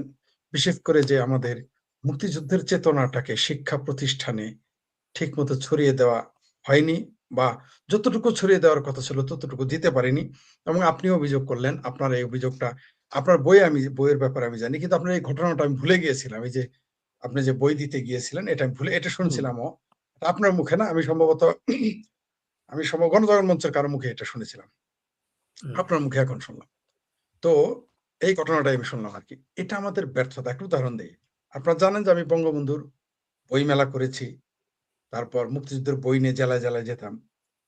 আপনার সেই দুঃখের সাথে আমার দুঃখটা একটু যুক্ত করি। কমলাপুর স্টেশনে এত হিরোইনখোর ঘুরতেছে, পকেটমার থাকে, বাটপার থাকে, দুর্নীতিবাজ থাকে, সমস্যা নাই। ভিতরেও না বাইরেও না। মুক্তিযুদ্ধের বই গাড়ি নিয়ে আমি গিয়েছিলাম। আমাকে থাকতে দেওয়া হয় নাই। বলেছে পারমিশন নেই নাই। এখানে গাড়ি থাকতে পারবে না। ওটা এটা শ্রাবণ ফেসবুক, প্রকাশনীর জি, সঙ্গে রবিন ভাইয়ের সেই আরেকটা বই গাড়ি ছিল। মুক্তিযুদ্ধ দেয় নাই। রবিন পরে ভাই। রবিন ভাই তার রেল সচিবকে ফোন করে একটা বুঝেন আওয়ামী লীগ ক্ষমতায় মুক্তিযুদ্ধের বই গাড়ি নিয়ে কমলাপুর স্টেশনের এমন একটা জায়গা যেখানে কারোর কোনো সমস্যা হওয়ার কথা না, সেইখানে আমরা গাড়িটা রেখেছি, যাতে আবার বলবে যে যাতায়াত সমস্যা, তাও না। কমলাপুর স্টেশনে একটা বিশেষ জায়গা আছে যেখানে গাড়ি রাখলে কোনো সমস্যা হওয়ার কথা না। সে জায়গায় আমরা রেখেছি, আমাদের থাকতে দেয় নাই। আমাদেরকে ৩ ঘন্টা লাগছে পারমিশন নিতে, তারপরে থাকতে হয়েছে। বুঝতে পারছেন তো?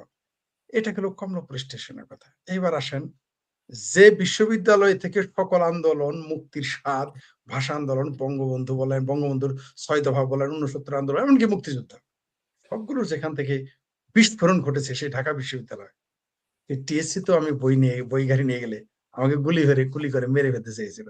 এবং আমাদেরকে ৫ মিনিটের ব্যবধানে গাড়ি সেখান থেকে সরাই দিতে হয়েছে। বলছে ডাচের আশেপাশে রাখা যাবে না মুক্তিযুদ্ধের বই গাড়ি। এখন কিন্তু কারা, কারা থাকে আপনারা দেখতেছেন। এই হচ্ছে তিক্ত অভিজ্ঞতা। এটা এমন না যে এটা এখন বলতেছি। এটা তখন পোস্টও দিয়েছিলাম। বলেছিলাম, আমরা ঢাকা বিশ্ববিদ্যালয়ের ব্যাপারে বেশি, বেশি আইনের আশ্রয় এইজন্য নেই নাই। কারণ হলো যে তাহলে আমাদের পুরো পরিকল্পনা, আমাদের মুক্তিযুদ্ধের বই গাড়ির বিষয়টাকেই পরিকল্পনাকে নস্যাৎ করে দিবে বলে তখন রবিন ভাই সরাসরি আইনের আশ্রয় নেয়নি। কিন্তু এটা আমি ফেসবুকে পোস্টও দিয়েছিলাম তখন। এ হচ্ছে তিক্ত অভিজ্ঞতা। আর বঙ্গবন্ধুর যে আত্মজীবনী, অস্তব্ধ আত্মজীবনী, আপনারা কি জানেন যে এই বইটা কারা বেশি কিনেছে? আই এম সরি, এই কথাটা বলার জন্য আমি জানি অনেক আওয়ামী লীগার আমার উপরে এবার ক্ষেপে যাবেন। আমাকে এবার তালাকও দিয়ে দিতে পারেন। কেউ বাইন তালাকও দিতে পারেন। That is your business. কিন্তু ইতিহাস বলতে হবে। আমি শেখ ফরিদ বই গাড়িতে নাকি ব্যবসার জন্য গিয়েছিলাম না চাকরির জন্য। ১৫,০০০ টাকা বেতন, তো আমার বাসা ভাড়াই তো ২৬,০০০ টাকা। ১৫,০০০ টাকা বেতন ওইখানে গেছিলাম চাকরি করতে। রবিন ভাই করে শুধু লাভের জন্য করছিল, তার তো আরো ব্যবসা ছিল। সে আরো ভালোভাবে ব্যবসা করতো। বরং সে ঋণগ্রস্ত হয়েছিল গাড়ি নিতে। ওইটা ছিল আমাদের একটা মিশন। অসমাপ্ত আত্মজীবনী কে, কে নিয়েছে আপনারা বিশ্বাস করতে পারবেন না, সাইফুল বাতেন টিটু।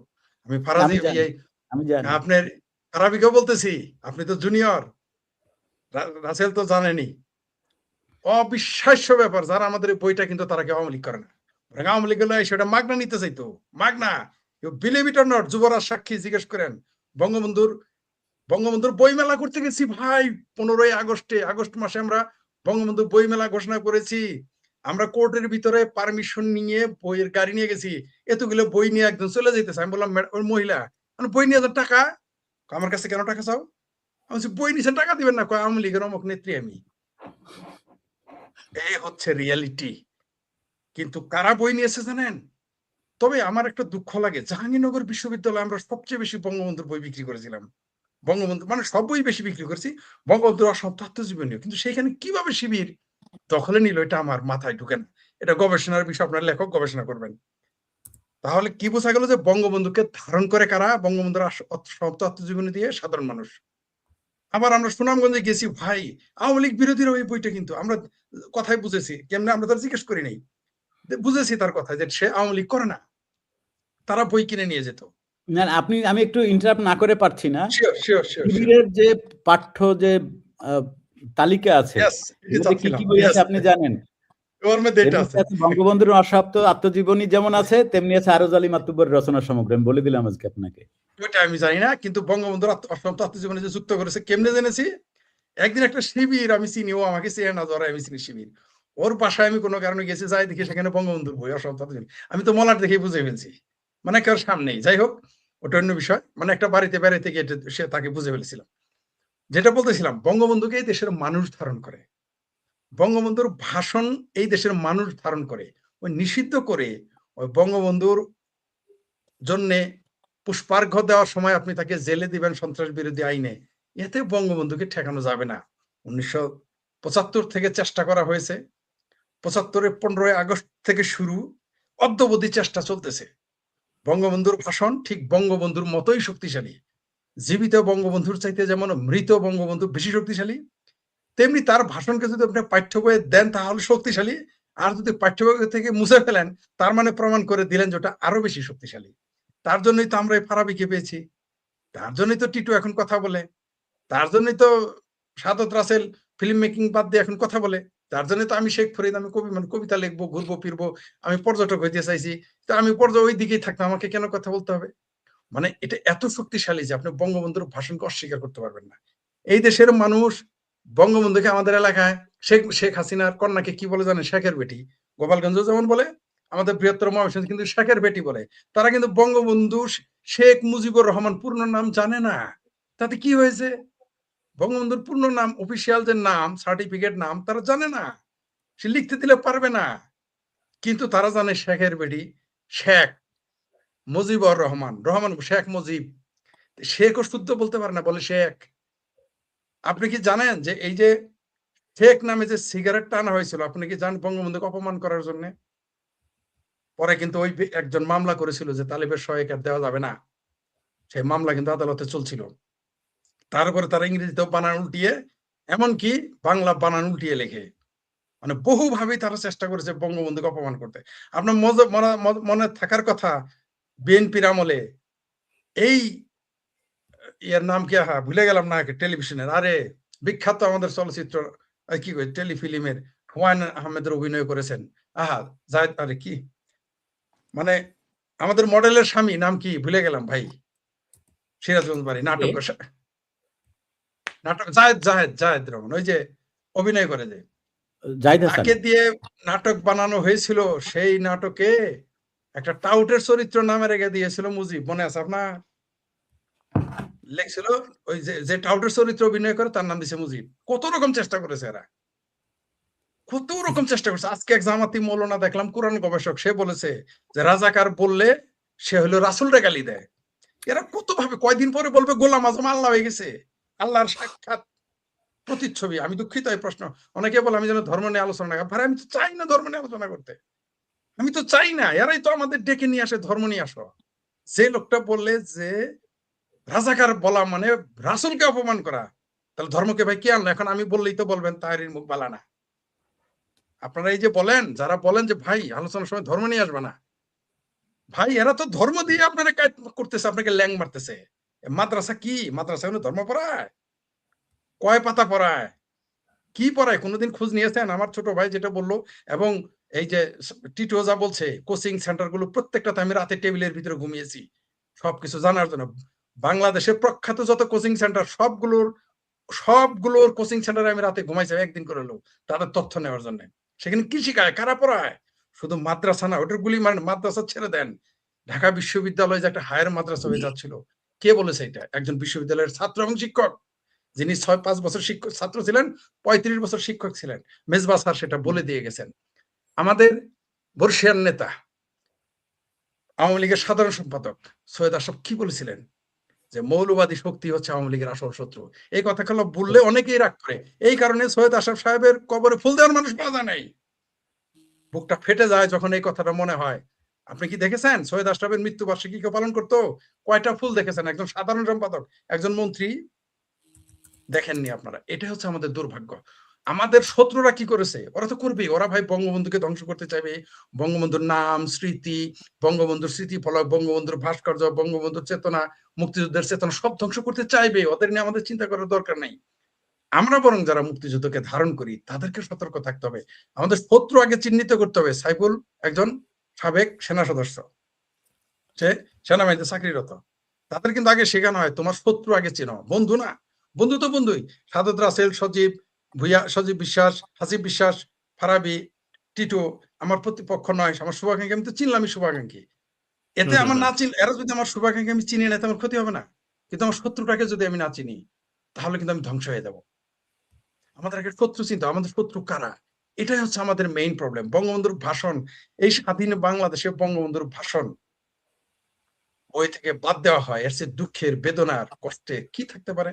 এবং লজ্জার, এটা তো বিএনপির জন্য লজ্জা। বঙ্গবন্ধুর ভাষণ বাদ দিয়ে আপনি মুক্তিযুদ্ধকে সামনে আনতে পারবেন? ওর বাবা যে বলে তার বাবা স্বাধীনতার ঘোষক, সে যে এই দাবিটা করে, তার এই দাবি কি বিফলে যায় না যদি বঙ্গবন্ধুর ভাষণ বাদ যায়? তার এই দাবি কি অটোমেটিক্যালি বাতিল হয়ে যায় না বঙ্গবন্ধুকে বাদ দিলে?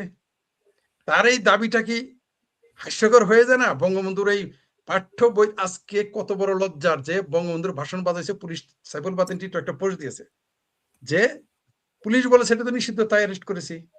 পুলিশের কত আকল! আগে আমরা শুনতাম যে সেনাবাহিনী লেফট রাইট করতে করতে বুদ্ধি হাঁটুর নিচে নেমে যায়, কিন্তু পুলিশেরও যে হাঁটুর নিচে নেমে যায় এটা জানতাম না, সে তাকে অ্যারেস্ট করেছে। স্বাধীন বাংলাদেশে বঙ্গবন্ধুর না ভাষণ। ফরিদ ভাই, আমার একটা অফিসিয়াল বিবৃতি দরকার যে আসলে এটা নিষিদ্ধ হয়েছে, বাংলাদেশকে নিষিদ্ধ করেছে। না না দাঁড়ান এক মিনিট ফরিদ ভাই, ফরিদ ভাই এক মিনিট বলছি যে অফিসিয়াল বিবৃতি দেখ, তাইলে আমি তো ইউনেস্কো থেকে খুব কাছাকাছি থাকি, হাঁটাপথ, আমার বাসা থেকে হাঁটাপথ, তাহলে আমি ইউনেস্কো থেকে একটা চিঠি পাঠাইতে পারতাম। কারণ তো আমি ইউরোপের একজন রিকগনাইজড সাংবাদিক, আমি একটা চিঠি পাঠাইতে পারতাম। সরি, বুঝতে পারছি। যদি এটা আমি খুঁজে দেখবো, আমি যতদূর জানি, আমি সর্বশেষ খবরও জানি, অফিসিয়াল এটা নিষিদ্ধ করা হয় নাই।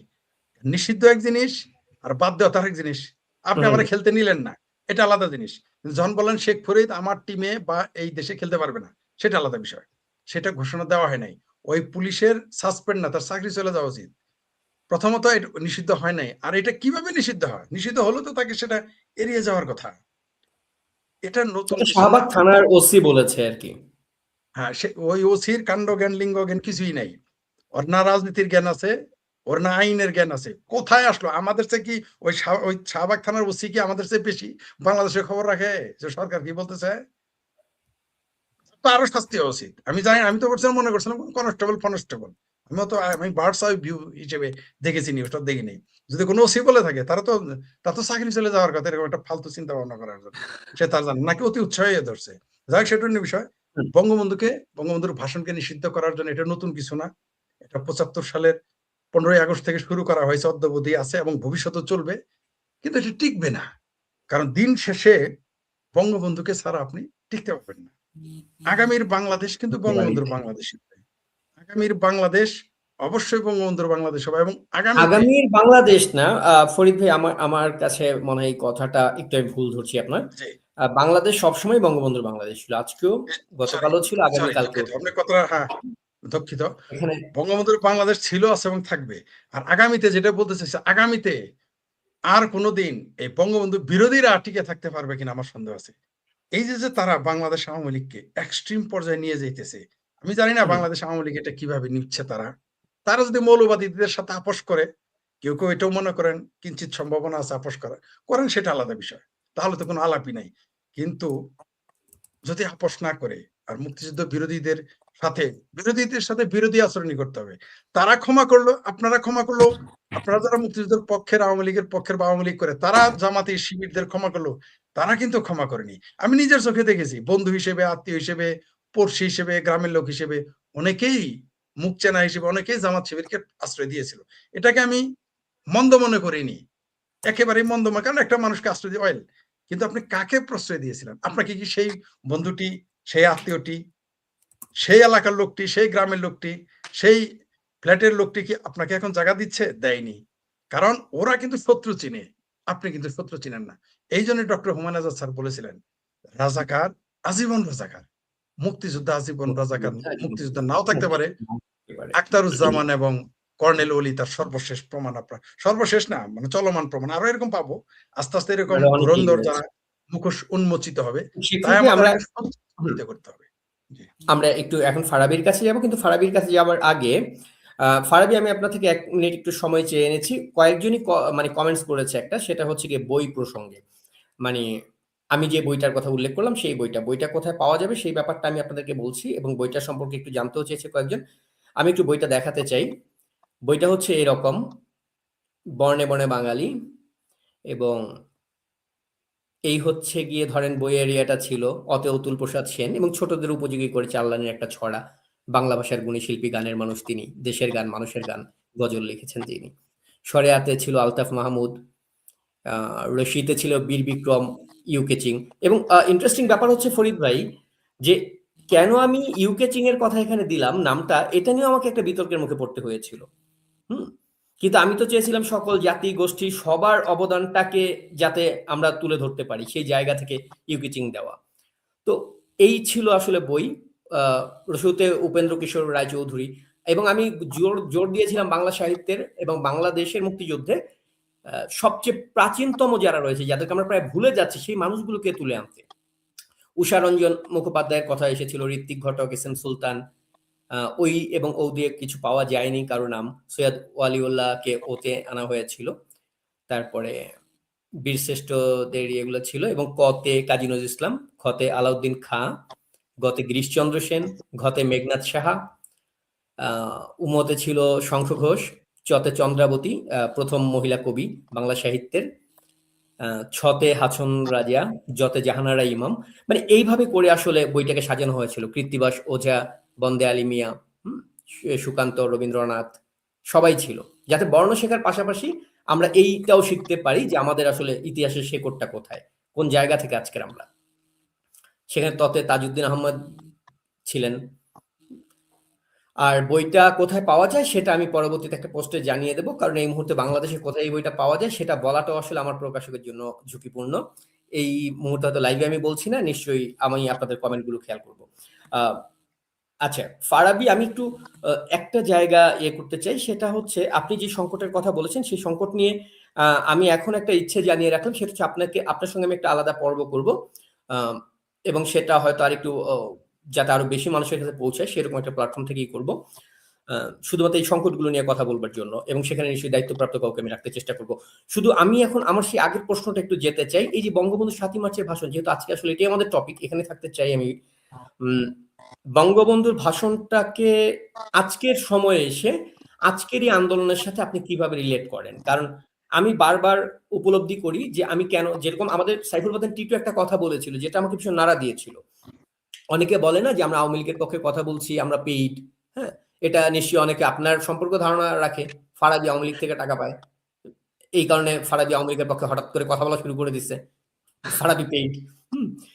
এটা আমাকে প্রতিনিয়ত শুনতে হয়, আমরা সবাই শুনি। সেই জায়গা থেকে টিটু একটা কথা বলেছিল যে আমরা অবশ্যই পেইড, আমরা অবশ্যই পেইড, এবং আমরা পেমেন্ট নিয়ে কাজ করি, পেমেন্ট ছাড়া না, এবং আমাদেরকে পেইড করা হয়েছে 30 লক্ষ জীবন এবং 2 লক্ষ সম্ভ্রম, যেটা আমাদের জন্য আমাদেরকে পেমেন্ট হিসেবে দেওয়া হয়েছে, এবং সেই কারণে আমরা কাজ করি এবং আমরা কাজ করতে বাধ্য। এই কথাটা আমার ভীষণ ভালো লেগেছিল। তো একদম আপনার কাছে কি মনে হয় ফারাবি, আজকের এই আন্দোলন সংগ্রাম সবকিছু তো সূতিকাগার আসলে সেই 7ই মার্চ কিংবা সেই মুক্তিযুদ্ধ, অন্যথায় একজন ফারাবিকে আমরা আজকে এই জায়গায় পেতাম না। ফার্স্ট অফ অল আমি টিটু ভাইয়ের কথাই রিপিট করতে চাই। মানে আমি যখন ফার্স্ট কথা বলা শুরু করি তখন একটা বড় এয়ারলাইন্স, বাংলাদেশের সবচেয়ে বড় এয়ারলাইন্স, নাম না বলি, ওখানকার চেয়ারম্যানের পরের পোস্টে যে উনি আমাকে ফোন দিল যে এতদিন পর ইয়াসার কোনো পাইলট পাইতেছি, আমরা তো ইয়াসার পাইলটের জন্য ওয়েট করি, যে আগে থেকে দরকার হলে তোমাকে পেমেন্ট করবি, মানে এরকম কিছু। ইয়াসার পাইলট নিয়ে তাদের অনেক ডিম থাকে, মানে ইয়াসার পাইলট সবচেয়ে হার্ড লাইসেন্স, হার্ড থিওরি পড়ার পাইলট। তো তুমি যে এমন কথা বলতেছো, তোমাকে আমি কেমনে নিব আমার কোম্পানিতে? তো আমার স্ট্রেট ফরওয়ার্ড কথা ছিল, আমি যদি ডেলিভারি করে খাই ইউরোপে বা বাংলাদেশে বা যেখানে সেখানে, এই মুহূর্তে আমার দায়িত্ব হলো বঙ্গবন্ধুকে বাঁচানো। কারণ আমি ফারাবি প্লেন উড়াই 3000, 4000 বা 5000 ফুট উপরে এখন সেসনা নিয়ে। তো আমার এই মুহূর্তে এই জেনারেশনকে মেসেজ দেওয়া যে তোদের ডিসকোয়ালিফাই সমন্বয়কদের থেকেও হয়তো কোনো ভালো কোনো কোয়ালিফাই স্টুডেন্ট যে কিনা বঙ্গবন্ধুকে ধারণ করে। আমি নিজেকে কোয়ালিফাই বলতেছি এই জন্য, কারণ আমি আমার দেশের স্ট্যাবিলিটি কি, দেশের অর্থনীতি কি, দেশের উন্নতি কোন চিন্তার উপর আসে সেটা আমি বুঝি। ওদের মতো অবজ্ঞতা নিয়ে আমি চলি না। এখন আমি আসি পরের টপিকে, সেটা হলো যে আপনি আমাকে বলছেন যে 7ই মার্চের সঙ্গে এ বক্তব্যের সঙ্গে এই যুদ্ধটা কতটুকু সাদৃশ্য। পুরোপুরি সাদৃশ্য। এবং বঙ্গবন্ধুর মেইন যে পাথেয় শুধু 7ই মার্চ না, 7ই মার্চের যে মুক্তির আন্দোলনের স্বাধীনতার যে মেইন ঘোষণাপত্র, এটার মাধ্যমেই তো পুরো দেশ জাতিকে এক টেবিলে নিয়ে আসছিল। সকল মতাদর্শের মানুষ এক জায়গায় জড়িত হয়েছিল, এক পাশে জড়িত হয়েছিল। সেই দিন কোনো মৌলবাদী, কোনো মানে কোনো প্রকারের কোনো ভেদাভেদ ছিল না। কিন্তু সবচেয়ে একটা বড় বিষয় হলো এই বাঙালিদের উন্নয়নে, এই বাঙালিদের অগ্রগতিতে আমি কিন্তু কোনো মৌলবাদীদের, কোনো মৌলবাদী শক্তির, কারো কোনো নেতার বা কোনো হুজুরের কিন্তু অংশীদারিত্ব দেখি না কখনোই। আমি যদি এই বাঙালির যতগুলো আন্দোলন দেখি, যতগুলো সংগ্রাম দেখি, সেটা যদি 200 বছর পুরনো সে আপনি ব্রিটিশ পিরিয়ড থেকে দেখেন, তার ভেতরে কিন্তু একজন মৌলবাদীরে আপনি পাবেন না দেশপ্রেমবোধ জাগ্রত হয়ে কিছু করা, এই জাতির জন্য কিছু করা। তো এরা এটা বিলং করবে না, এটাই স্বাভাবিক। 7ই মার্চের ভাষণের মূল প্রেক্ষাপট কি? বঙ্গবন্ধু নামই তো মূল প্রেক্ষাপট ধর্মনিরপেক্ষতা। কেন আমরা বাঙালি, কেন একটা বাংলাদেশ পাইছি, কেন বেলুচিস্তান এখনো স্বাধীন না, তামিলনাড়ু স্বাধীন না, শত শত বছর ধরে তারা যুদ্ধ করতেছে একটা জনপদ হয়ে। তাদের কি আমাদের থেকে বেশি কম জনসংখ্যা, নাকি কম শক্তি, না কম শিক্ষিত লোক আছে? কোনো দিক দিয়েই কম না। আমরা কেন স্বাধীন হয়েছি? কারণ আমাদের এরকম একজন নেতা ছিল যে আমাদের চেতনা জাগ্রত করতে পারছিল, যে আমাদের ভিতরে আগ্নেয়গিরি উৎপাত করতে পারছিল। আমার কাছে কোনো ওয়েপন নাই, একটা তখনকার বিশ্বের সবচেয়ে একটা শক্তিশালী ওয়েপন ক্ষমতাধর রাষ্ট্রের সঙ্গে আমি যুদ্ধ করতেছি শুধু মনের আত্মবিশ্বাস আর আমার হাতে থাকা কোনো কৃষকের লাঙল বা একজন নারীর কোনো বটি, সেটার মাধ্যমে একমাত্র পুঁজি করে। কারণ যে শক্তিটা সে দাঁড় করেছিল, মনস্তাত্ত্বিক আত্মবিশ্বাস, সেটা বঙ্গবন্ধু জাগ্রত করতে পারছিল। এটাই তো মূল প্রেক্ষাপট। এই জন্য স্বাধীন, এই জন্য বাংলাদেশের পতাকা নিয়ে আমি কথা বলতে পারি, এই জন্য এখানে আমার আইডেন্টিটি যে বাঙালি একটা ছেলে এখানে পাইলট পড়ে, এই জন্যই তো আমি। তো আমার সে দেশটা, সে পরিচয়টা দিছে কি? আমাদের জাতির পিতা, আমার পিতা বঙ্গবন্ধু শেখ মুজিবুর রহমান। এবং আমার যে ঠিকানা ধানমন্ডি 32, যে ঠিকানার মাধ্যমে আমার দেশ স্বাধীন হয়েছে, আমার সেই ঠিকানা ঘুরিয়ে দেওয়া হয়েছে।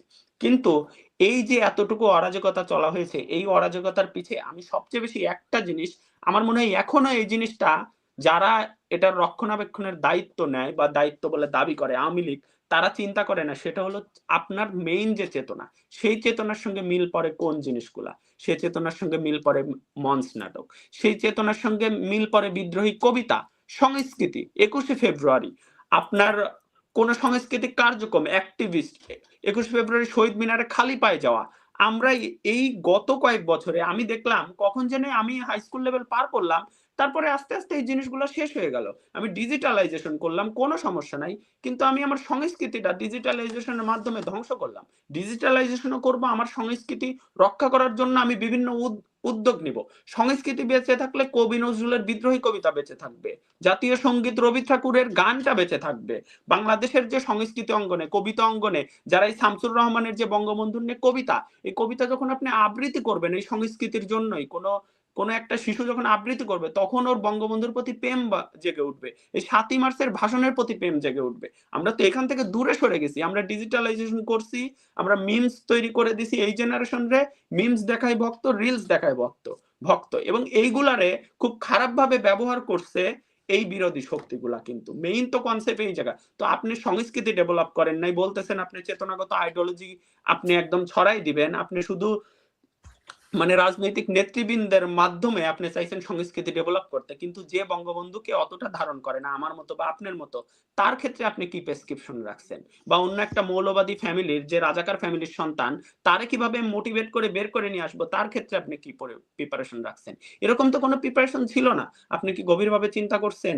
আজকে একটা জিনিস ভালো হইছে, ওরা বেশি বঙ্গবন্ধুর আক্রান্ত করে না, আরো বিভিন্ন মুক্তিযুদ্ধের আক্রান্ত করে, যেগুলা জলজান্ত সত্যি কথা, এগুলা কখনোই মিথ্যা হবে না। এগুলো আক্রান্ত করে একদিক দিয়ে ভালো হয়েছে। বাংলাদেশের সাধারণ মানুষ যখন ছোটখাটো যিনি ইতিহাস নিয়ে ফারাবি, মৃত্যু আমি বলেন, একটু আপনাকে হ্যাঁ, একটা আপনার হ্যাঁ, পক্ষে একটা ছোট্ট একটা কথা বলে দিই, আপনি শুনলে হয়তো খুশি হবেন।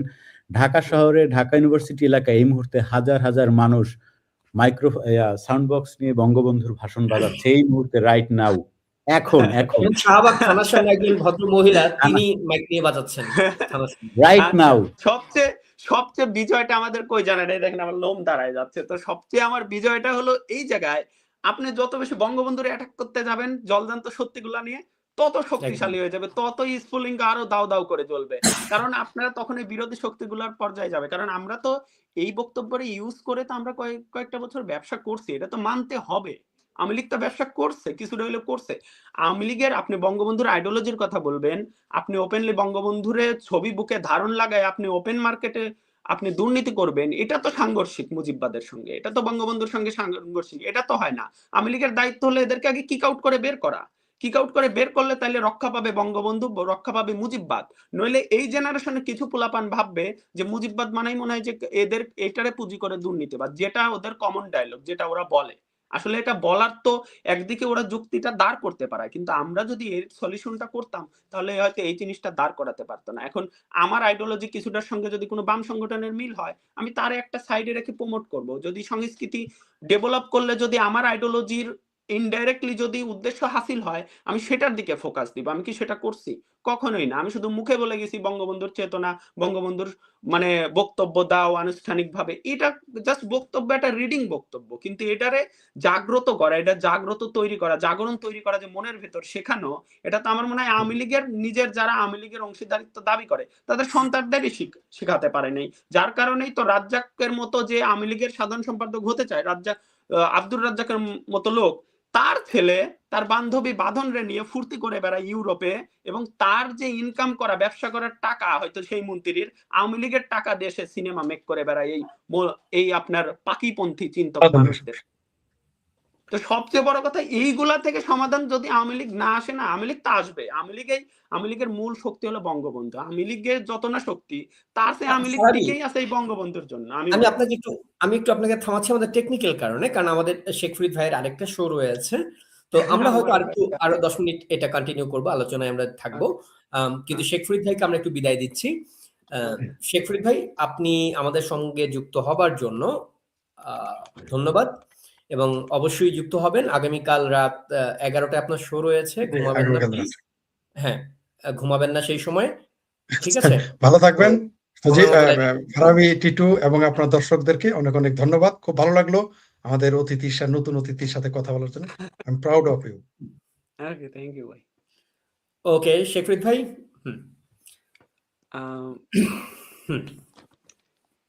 ভাই আমি শুনতে পাই না, আবার রিপিট করবেন কাইন্ডলি। এখন কি শোনা যাচ্ছে আমাকে? সরি, আমি হয়তো টেকনিক্যাল কারণে ভাই শুনতে পাই নাই। আচ্ছা, এটা কিন্তু হয় ফারাবি, আপনি একটা কাজ করেন, আপনি আবার গিয়ে আবার, হ্যাঁ, গুড গুড গুড। আচ্ছা টিটো, ধন্যবাদ ভাই এই মন্তব্যটি করার জন্য। আমরা পাগলা league, it's true, thank you, আমাদেরকে চিনতে পারছেন। এই পাগলরাই হচ্ছে গিয়ে আমাদের পূর্ব পাগলরা, আমাদের যারা আগে যে পাগলরা জন্ম নিয়েছিল, তার কারণেই আপনি বাংলায় লিখতে পারতেছেন এখানে। একদম একদম। টিটো, একটা ব্যাপার, আমি একটা জিনিস আজকে লাইভে বলি, সেটা হচ্ছে কি, অনেকেই নেই যে বর্ণে বর্ণে বাঙালি বইটা চায় বা বইটার ব্যাপারে ইয়ে করে। এই বইটা থেকে, যেহেতু বইটা এই মুহূর্তে মার্কেট আউট, এই মুহূর্তে মার্কেটে নেই বইটা আসলে, সেই জায়গা থেকে এই বইটাকে আমি পিডিএফ, আসলে বাচ্চাদেরকে পড়ার উপযোগী থাকে না পিডিএফ বাচ্চারা পড়ার মতো না। সেই ক্ষেত্রে এই বইটার থেকে হয়তো আমরা একটা ভিডিও ভার্সন বানাতে পারি, যেখানে স্ক্রিনে হয়তো পেজটা দেখা যাচ্ছে, সঙ্গে একটা কণ্ঠস্বর হয়তো পাঠ করে সেটাকে বলছে। এরকম যদি কোনো একটা জিনিস আমরা তৈরি করতে পারি, এই শো এর পরে হয়তো আপনি আমি একটু আলোচনা করব। ফারাবিও রয়েছে আমাদের সঙ্গে, আমরা আলোচনা করব, এটাকে উন্মুক্ত করে দিতে বইটাকে। বইটা, এবং আমি সেটা একটা ভিডিও ফরম্যাটে দেখি করা যায় কিনা, যেটা আপনি কার্টুনের মতো আপনার বাচ্চাকে মোবাইলে দিয়ে রাখতে পারবেন। ও শুনতেও পাবে, দেখতেও পাবে। যদি এরকম হয় খুব শীঘ্রই বইটাকে আমি উন্মুক্ত করে দেবো সবার জন্য। আচ্ছা, ফারাবি আপনি কথা বলছিলেন। আসলে তো আমি মনে হয়েছে ভাই, আওয়ামী লীগের মানে আওয়ামী লীগ তো আসবে, বঙ্গবন্ধুর পুঁজি করেই আওয়ামী লীগ আসবে, এটা সত্যি কথা। আওয়ামী লীগের নিজেরও অনেক ভালো কার্যক্রম আছে, সেদিক দিয়েও আওয়ামী লীগ আসবে, বঙ্গবন্ধুর দিয়েও আওয়ামী লীগ আসবে। কিন্তু আমি আওয়ামী লীগের আসবে এটা নিয়ে আমার কোনো দ্বিধাদ্বন্দ্ব নাই। 2 মাস আগে 2 মাস পরে আওয়ামী আচ্ছা, লীগ আসবেই না। একটা কিন্তু কথা বলি ফারাবি, এই কথাটা আমিও তো বারবার শুনি, আওয়ামী লীগ মুক্তিযুদ্ধ নিয়ে ব্যবসা করেছে, এটা করেছে, ওটা করেছে। আমিও একসময় এটা নিয়ে কথা বলতাম, এই অ্যাঙ্গেলে আমি বলতাম যে মুক্তিযুদ্ধ এবং বঙ্গবন্ধুকে গণমানুষের জায়গা থেকে তুলে এনে আওয়ামী লীগ তার দলীয় অ্যাম্বাসেডর বানিয়ে ফেলেছে বঙ্গবন্ধুকে। এটা আমি বলি বরাবর। কিন্তু বাট বিষয়টা হচ্ছে আসলে মুক্তিযুদ্ধ এবং বঙ্গবন্ধু এই দুটাকে আপনি ব্যবসা বলেন বা যাই বলেন, কিন্তু এই আঁকড়ে ধরাটা যদি আওয়ামী লীগ না ধরতো, অন্য কেউ কি মুক্তিযুদ্ধকে আঁকড়ে ধরেছিল এই না, দেশে? একদম সেটাই। মানে আমি সেটা বলছি না। আমার জাস্ট মানে এক জায়গায় মতপার্থক্য। সেটা হলো আপনি আওয়ামী লীগের আইডিওলজি বঙ্গবন্ধুর আইডিওলজি। সো হুম, বঙ্গবন্ধুর আইডিওলজির সঙ্গে যেটা সাংঘর্ষিক, হুম, আপনি সেটার ২ একটা এক্সাম্পল তৈরি করেন না। আমি আগ্রহ প্রকাশ করি। আমার মতো সাধারণ হুম, শিক্ষার্থী আগ্রহ প্রকাশ করুক। এখন ব্যারিস্টার সুমনের মতো লোক, সৎ মানুষ, যে সবসময় ভাইব তুলতো যে আমি বঙ্গবন্ধুর সৈনিক। একজন হুম, সৎ মানুষ, অন্যায়ের বিরুদ্ধে কথা বলতো আপনি দেখবেন। তাকে তো আপনার প্ল্যাটফর্মের হাইলাইটে নিয়ে আসতে হবে। তার বাংলাদেশে প্রচুর জনপ্রিয়। সে প্রচুর মানে ইয়ং জেনারেশন তারে ফলো করে।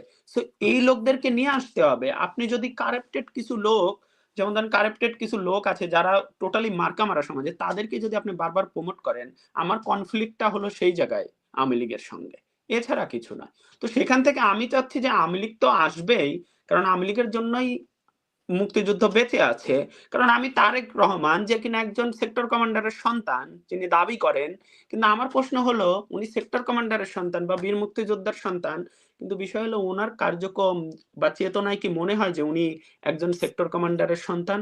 আমি এই জায়গায় প্রশ্ন করলাম। কারণ আপনার আইডিওলজি, আপনি বলতেছেন আপনার পার্টির মেইন থিংস এর একটা জায়গা হলো মুক্তিযুদ্ধ। আপনি মুক্তিযুদ্ধের ধারণ করেন। কিন্তু আপনি ৩২ ভাঙেন, ৩২ এ যাইতে দেন না। আপনি বঙ্গবন্ধুরে স্বীকার করেন না।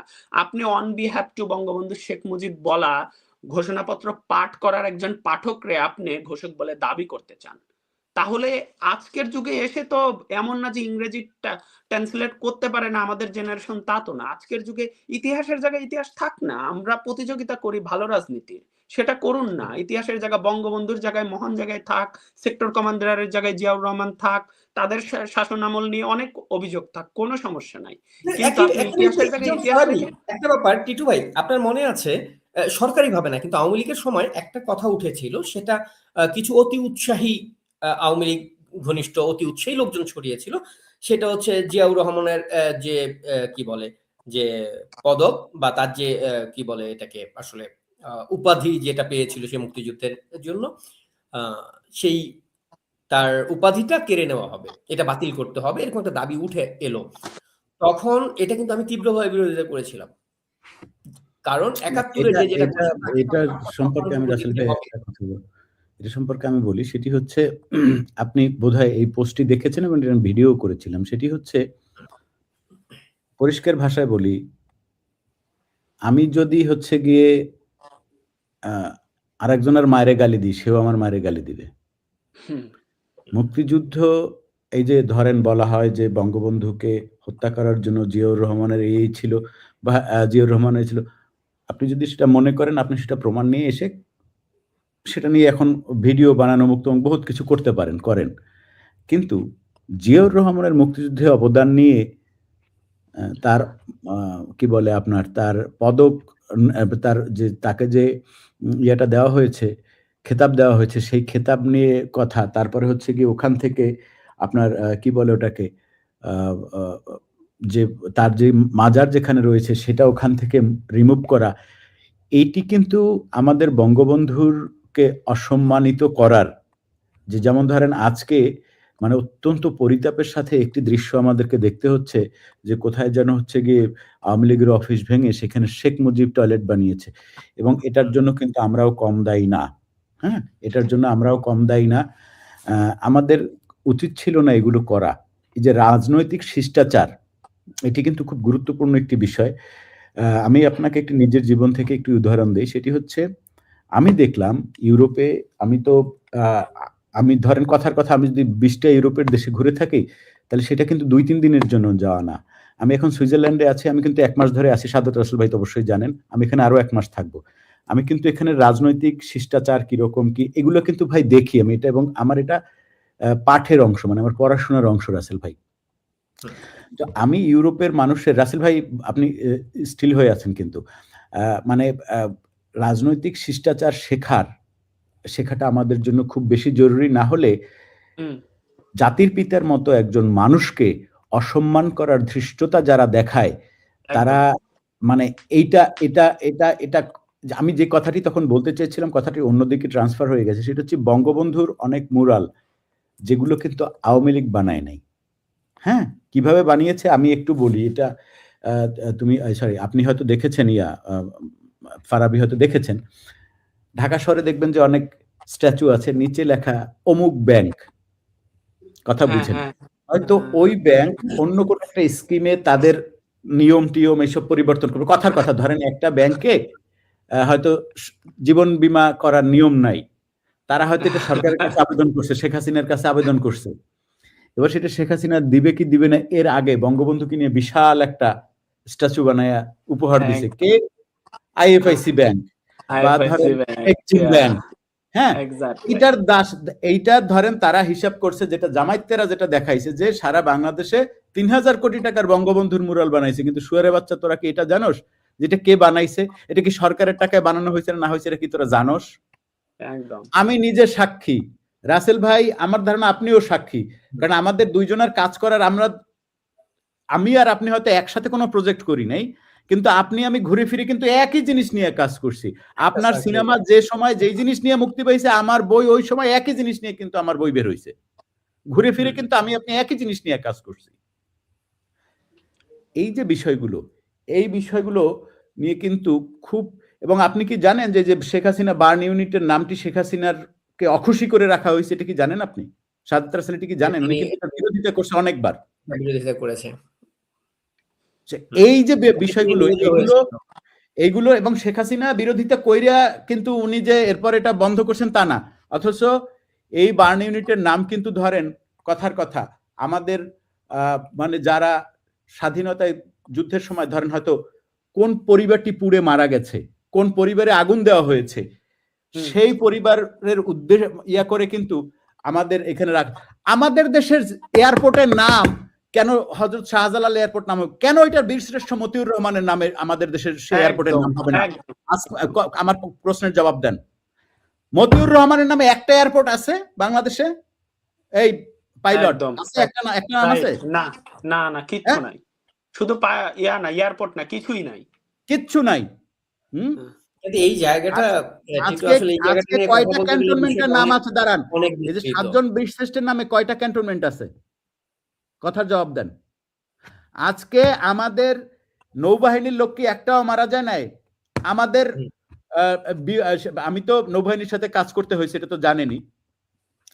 সেখানে বিএনএস তিতুমির ডে কেডা? হ্যাঁ, স্বাধীন বাংলার তিতুমির কে? রাইট, একদম ঠিক। তিতুমিরের নামে আজকে আপনি করেন।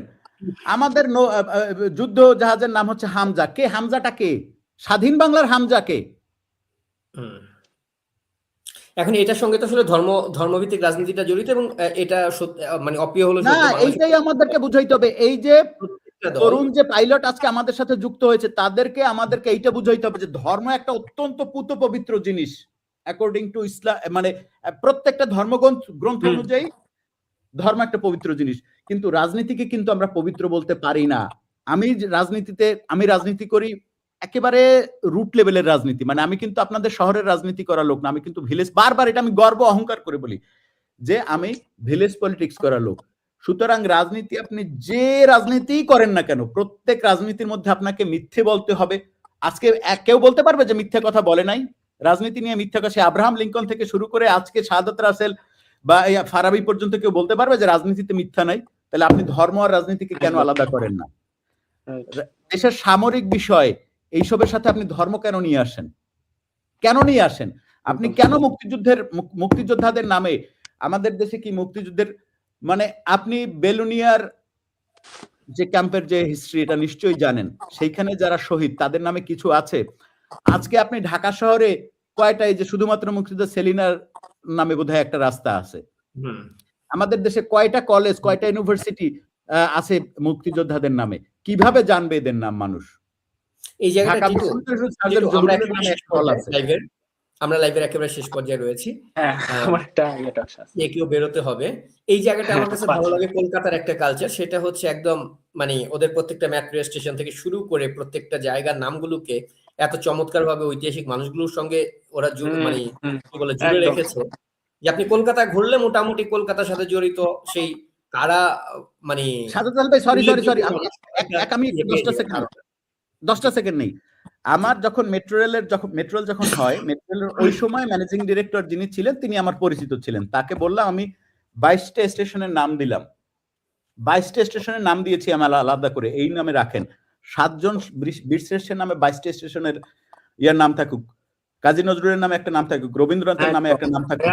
আপনার মনে আছে সাদাত রাসেল, পদ্মা সেতুর নাম কিন্তু আমি প্রস্তাব করেছিলাম প্রথম যে পদ্মা সেতুর নাম হবে কবি জীবনানন্দ দাশ সেতু। এসবের কোনো দাম দেওয়া হয় না। সরি ফর ইন্টারাপ্ট, রাসেল ভাই বলেন। আসলে এই বাস্তবতাগুলো নিয়ে আমরা অনেক চর্চা করতে পারি, অনেক বিতর্ক করতে পারি, কিন্তু পরিবর্তনটা করবার দায়িত্ব আসলে রাজনীতিবিদদের। আগামীতে মুক্তিযুদ্ধের পক্ষে শক্তি বলে আমরা যার উপর আস্থা রাখি দিন শেষে গিয়ে সেটা বাংলাদেশ আওয়ামী লীগ। এখন আওয়ামী লীগ কতটুকু সূত্র হবে, আগের ভুল ভ্রান্তি থেকে কতটুকু বেরিয়ে আসবে, এই জায়গাটা নিয়ে আমি ব্যক্তিগতভাবে এখনো দ্বিধাগ্রস্ত। আগামীর আওয়ামী লীগ আসলে কোন দিকে হাঁটবে? তারা কি সেই কি বলে বড় বড় শিল্পপতিদের কথা অনুযায়ী চলবে, না তৃণমূলের দাবি অনুযায়ী চলবে?